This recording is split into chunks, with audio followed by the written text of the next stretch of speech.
Olá, boa noite, sejam bem-vindas, sejam bem-vindos vocês homens também que acompanham o nosso programa. Afinal, apesar de ser um programa feminino, nós sempre procuramos trazer conteúdos relevantes para a vida de todas as pessoas, homens, mulheres, jovens e adultos de todas as idades. Por isso, vai lá, compartilhe o link do nosso programa para que mais pessoas sejam alcançadas e abençoadas através do nosso conteúdo. Eu sou a Mariluze e esse é o Conexão Feminina.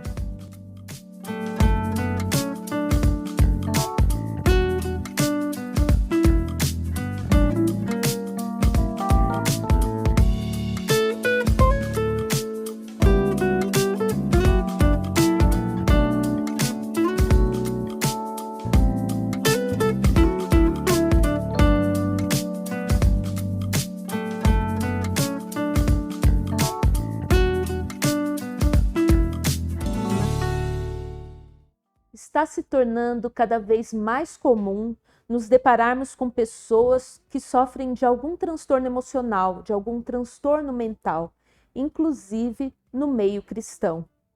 E pensando nisso, a escritora e também conselheira cristã Paula Coatti, que também é mestre em teologia e doutora em psicologia social, escreveu o livro De Corpo e Alma, um convite ao engajamento contra o adoecimento mental no meio cristão. E para falar sobre esse assunto, nós a recebemos aqui hoje mais uma vez, e eu quero agradecer você, Paula, por mais uma vez aceitar o nosso convite, você que esteve na estreia do nosso programa, né, e hoje está aqui mais uma vez conosco. Muito obrigada, seja bem-vinda. Obrigada, Mariluze, eu que agradeço, é um prazer estar aqui com você, com as irmãs, mais uma vez, podendo compartilhar, né, o nosso desafio de vida cristã. Paula, no livro você foca no adoecimento emocional no meio cristão. O que levou você a escrever este livro abordando esse tema? Olha, Mariluze, exatamente por perceber, né, no cuidado de pessoas, na interação com pessoas, seja no seminário, seja no aconselhamento, o preconceito que existe, né? Então, infelizmente, a gente percebe que, de um modo geral, ainda as pessoas como um todo têm preconceito, mas no meio cristão isso é agravado por distorção religiosa. Né? De que forma? De achar que um cristão, não, né, adoecer emocionalmente é falta de fé, ou é pecado oculto, ou é demônio. Então, por acompanhar o sofrimento de tantas pessoas, que eu entendi que era necessário trazer pelo menos informações elementares, básicas a respeito, para quebrar esse preconceito e poder ajudar mais pessoas, né? Muito bom.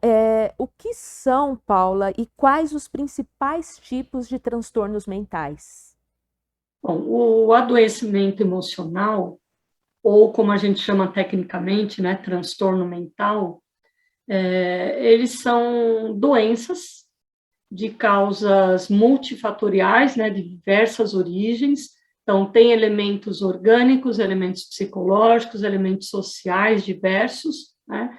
Então, elemento orgânico, por exemplo, alteração do metabolismo, que pode acontecer por vários motivos, pode acontecer por um problema genético, pode acontecer por excesso de estresse, né?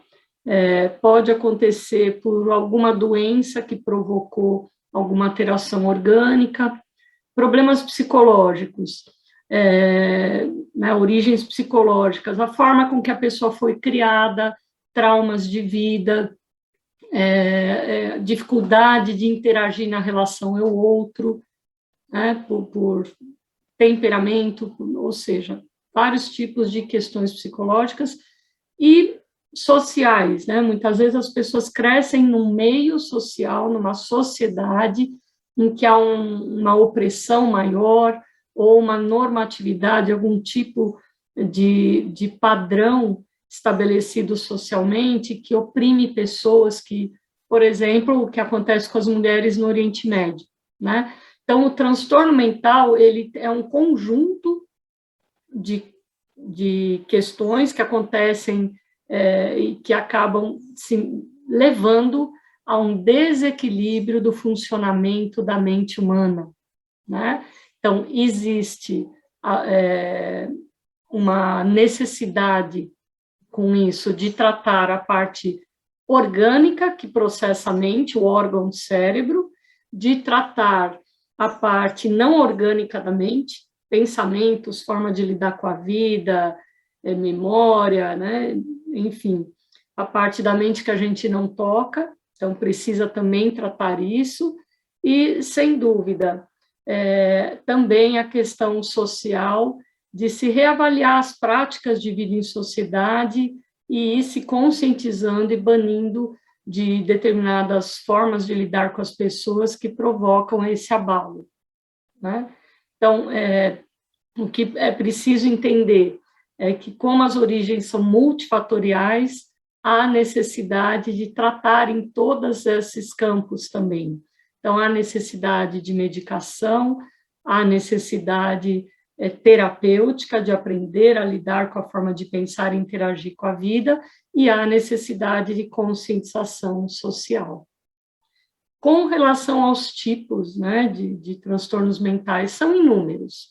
Não daria para citar todos aqui, mas hoje os mais comuns, e que por isso também foram selecionados para entrar no livro, são os transtornos psicóticos, né, a família da esquizofrenia, aqueles transtornos cuja característica principal são os surtos psicóticos, a perda de contato com a realidade, né? Também os transtornos ansiosos, os transtornos depressivos, os transtornos bipolares e algumas outras adoecimentos emocionais, transtornos como o burnout, e também transtorno de personalidade borderline, que causa sofrimento psíquico. Então, são alguns dos transtornos que nós escolhemos para abordar no livro, porque são os mais comuns hoje em dia, né, os que estão se manifestando, aparecendo mais comumente, e que são aqueles que a gente tem que ter, no mínimo, um conhecimento para quebrar esse preconceito todo e cuidar. Bem, como esses transtornos são de origens multifatoriais, como você falou, que podem ser de origem orgânica, psicológica, social, é possível prevenir os transtornos mentais? Bom, prevenção. Prevenção é possível, sim, né? Agora, o que nós precisamos entender? Que isso que nós chamamos de doenças emocionais, essa gama de transtornos mentais, eles têm, como eu já falei, né, causas multifatoriais, mas eles são um espectro muito variado. Então, por exemplo, tem alguns transtornos mentais que vão ter uma base orgânica maior do que outros, inclusive até genética, né? Por exemplo, os transtornos bipolares chegam a ter mais de 60% de causa genética, né? Ou seja, mesmo a parte de criação, de hábito de vida, de história de vida, vai agregar mais ou menos, facilitar mais ou menos o tratamento, mas há uma predominância de elemento genético, ou seja, por mais que a pessoa cuide da saúde, previna, e nós vamos falar como isso é possível, ela tem um peso genético que vai aflorar cedo ou tarde. Um outro exemplo, algumas depressões, né? Quando a gente fala depressão, é um termo muito amplo, né? Existe depressão que vem de fruto de uma perda, de um luto, né? Uma perda de um ente querido, uma perda de uma carreira, de um emprego, num momento difícil, uma ruptura de um relacionamento. Então, é um tipo de depressão que tem um peso com relação à origem psicológica maior, né, do que tanto origem biológica. Então, a pessoa vai precisar tratar, é possível tratar, e ela tende a vencer aquilo e superar totalmente, sanar aquela depressão. Agora, existe, por exemplo, um transtorno depressivo crônico, a distimia, que é predominantemente de causa genética, né, em que é possível tratar também, é possível cuidar, mas a pessoa não vai ser curada daquilo, pelo menos não até o momento, com os recursos científicos que existem, né? Então, é algo que a pessoa vai precisar ser medicada, vai precisar fazer terapia, aprender a lidar com aquilo, vai ser gerada uma qualidade de vida, sem dúvida, mas que não vai ter uma cura efetiva. Como se fosse, eu gosto sempre de comparar com a diabetes, né? A pessoa vai tomar remedinho, vai cuidar, vai manter uma qualidade de vida, mas vai precisar daquele medicamento a vida toda. Então, por isso que é muito delicado quando a gente fala de transtornos mentais e precisa tomar muito cuidado de não generalizar, né? Depressão. Há vários tipos de depressão, graus, né? Leve, moderado, grave. Há especificações, depressão que vem com ansiedade, depressão que pode ser um episódio depressivo que vai se desenvolver em transtorno bipolar. Então, há uma variedade muito grande. Agora, prevenção. Vamos falar de prevenção, né? Todos nós, independente de genética e de eventos de vida, podemos diminuir ao máximo ou mesmo evitar a chance de ter um adoecimento emocional, um transtorno mental, se cuidarmos bem da nossa saúde integral, né? Nós somos uma unidade, não se separa corpo de mente, né? Nós somos uma unidade, então é importante alimentar-se adequadamente, fazer atividade física, um exercício, né? Ter uma prática de exercícios, dormir em média 7 horas. Isso tudo vai ajudar a parte orgânica a se manter saudável, o metabolismo a se manter equilibrado. Agora, falando da parte psicológica, precisamos ter lazer, precisamos desenvolver amizades, né? Equilibrar as áreas da nossa vida. A nossa razão de ser não é só ter trabalho o tempo todo, trabalho, profissão, trabalho na igreja. Então, equilíbrio de vida, sabedoria. Então, isso vai ajudar a equilibrar as emoções. Então, como nós somos um conjunto psicofísico, é fundamental fazer coisas que mantenham a parte biológica saudável e equilibrada, mas também fazer coisas que mantenham a parte psicológica saudável e equilibrada, porque se a parte orgânica não é bem tratada, ela afeta a psicológica, se a psicológica não é bem tratada, afeta a orgânica, porque há uma integração profunda. E, além disso, sem dúvida, precisamos falar do trato espiritual, né? Então, para nós cristãos que conhecemos a Deus, que somos orientados a desenvolver um relacionamento com Ele, a ter um tempo de reclusão para abrir o coração para Deus, para buscar a autopercepção junto a Deus, o que nós estamos fazendo, como nós estamos lidando com a vida, que emoções estão dentro de nós. A parte espiritual é fundamental para ajudar a equilibrar essa saúde integral. Nós temos esses recursos, o conforto da leitura bíblica, que é muito mais do que ler um livro comum. A Bíblia não é um livro comum. A gente sente o Espírito Santo acalmando, aquietando, você vai lendo, você vai se acalmando. A intimidade com Deus, na oração individual junto a Deus, a oração junto com irmãos. Muitas vezes nós estamos abalados ou com algum mal-estar emocional, é muito importante poder contar com os irmãos orando conosco, nos ajudando a ter ânimo, a caminhar, né? Então, tudo isso previne, ajuda a se buscar o equilíbrio ao máximo possível, mas, como eu falei, né, algumas pessoas vão ter uma genética que vai ter um peso maior aí, e que pode vir a fazer eclodir um transtorno mental. Então, é importante as pessoas ficarem atentas também, né? Se elas estão se sentindo desanimadas, se elas estão sem vontade de fazer as coisas ou estão muito nervosas, muito irritadas, perceberem, opa, isso é só um dia que está acontecendo, 2, quanto tempo eu venho me manifestando assim, me percebendo assim, ou as pessoas no entorno, a família, né, percebendo alguma alteração no ente querido.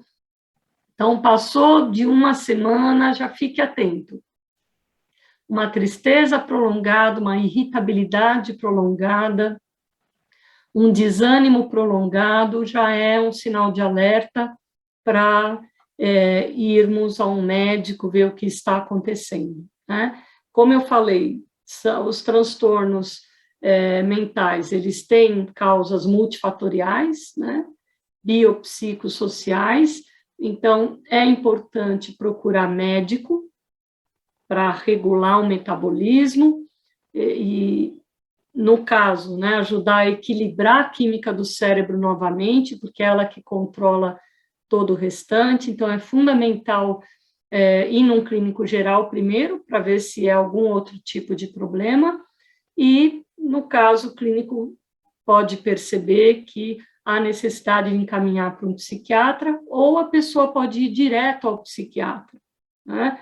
Então, ele vai medicar, ele é um médico, ele vai tratar de organizar a parte biológica da mente, e aí é importante também encaminhar para um psicólogo, porque aí o terapeuta ele vai tratar a parte não orgânica da mente, ou seja, a forma de lidarmos com as nossas emoções, com os eventos de vida.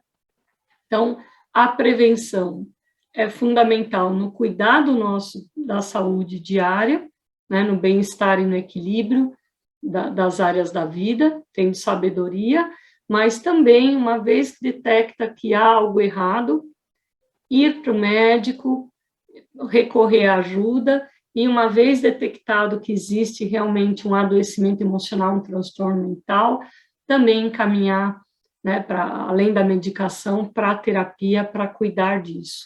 E é lógico que o aconselhamento pastoral, espiritual, vai nos ajudar do ponto de vista da fé, a também buscar confiança em Deus, clamar pela soberania dele, né? Tudo isso é importante. Bem, Paula, no último capítulo do seu livro, você aborda o que eu posso fazer e o que a igreja pode fazer. Nós já falamos aqui o que nós podemos fazer ao identificar algo errado. Agora, eu gostaria que você falasse para nós o que a igreja pode fazer para ajudar. Bom, eu entendo que as igrejas têm muito o que fazer, né? No mínimo, começando a quebrar os preconceitos.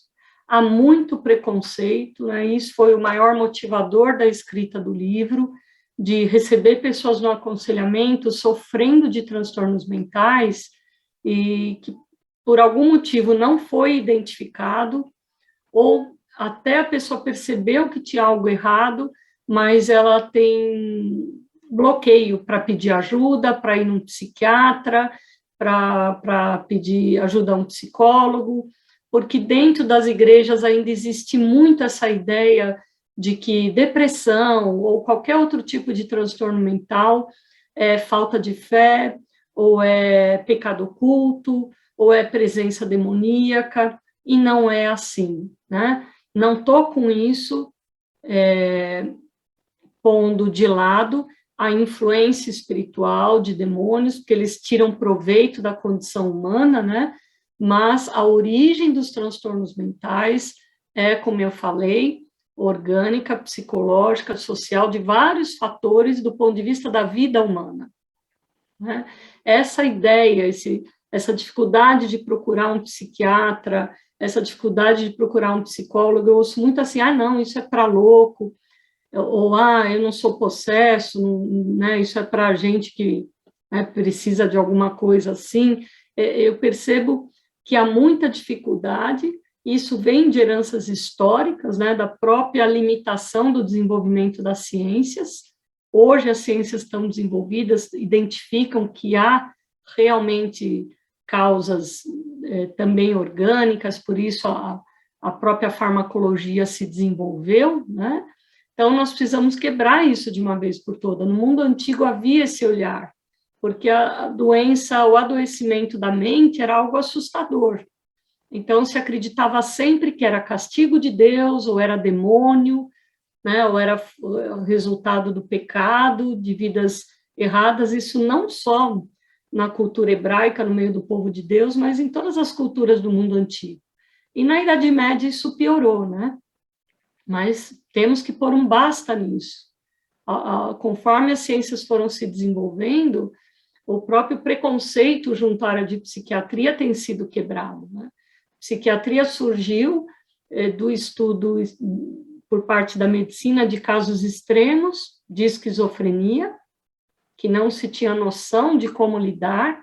A partir do momento que foi se descobrindo medicamentos, foi sanando, foi controlando.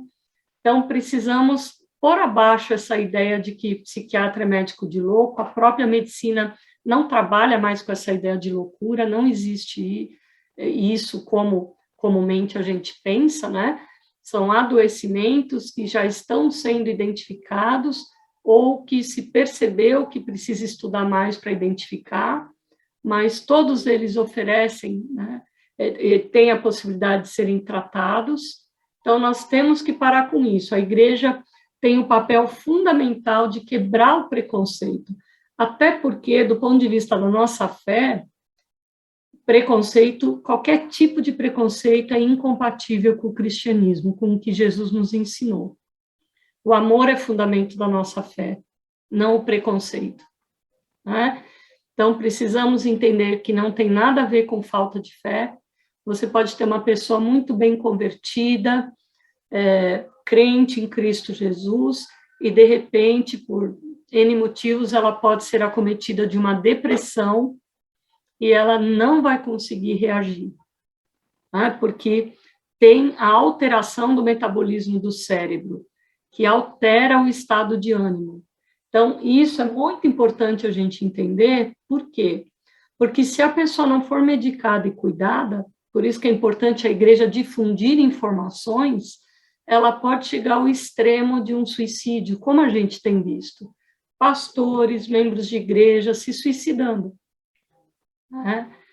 Então, hoje sabe-se que o suicida ele está num estado mental em que ele não é exatamente dono da mente dele, né? Ele está com o poder de decisão e discernimento abalados, né?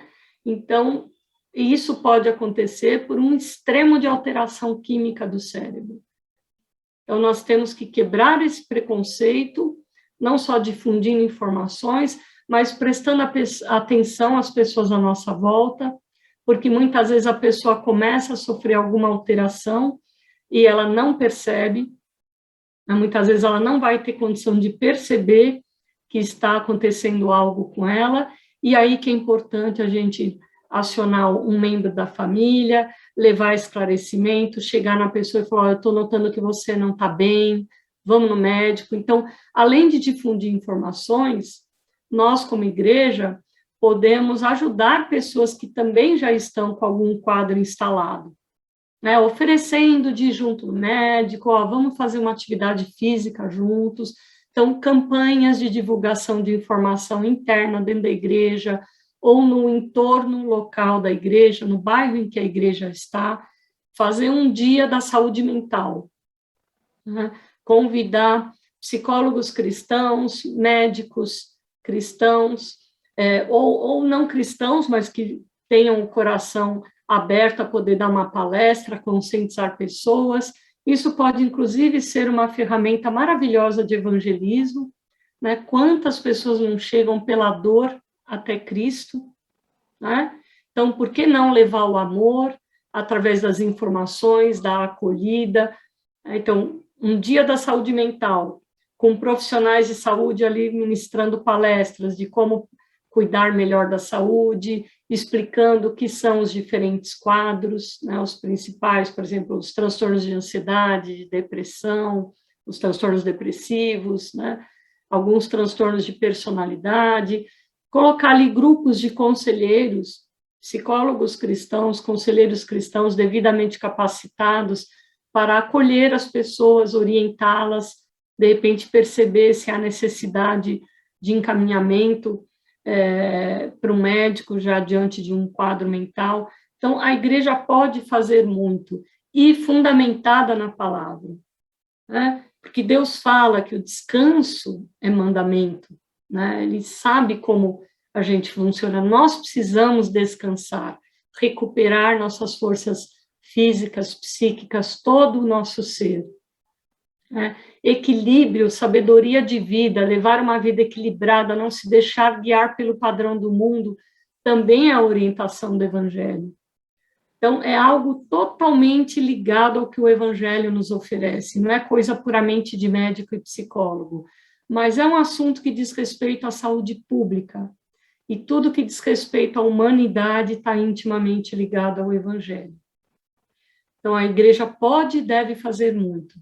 Cada um de nós, como igreja individual, a começar cuidando de si mesmo, mas também como corpo de Cristo, cuidando uns dos outros e procurando levar orientação, luz, ser sal na terra, né? Luz no mundo, também através do esclarecimento e da acolhida de pessoas que já estão com esse quadro, ou de famílias que têm pessoas com transtorno mental e não sabem como lidar, e têm vergonha, e têm limites dentro e fora da igreja, né? Famílias não cristãs também, por que não ajudá-las a acolhê-las?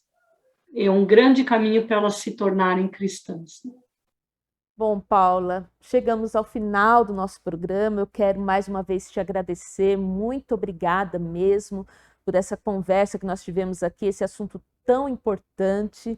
Te agradeço por você dispor aí do seu tempo e compartilhar com a gente aí um pouquinho do teu conhecimento, que eu tenho certeza que vai abençoar muitas vidas, muitas pessoas que estão nos assistindo.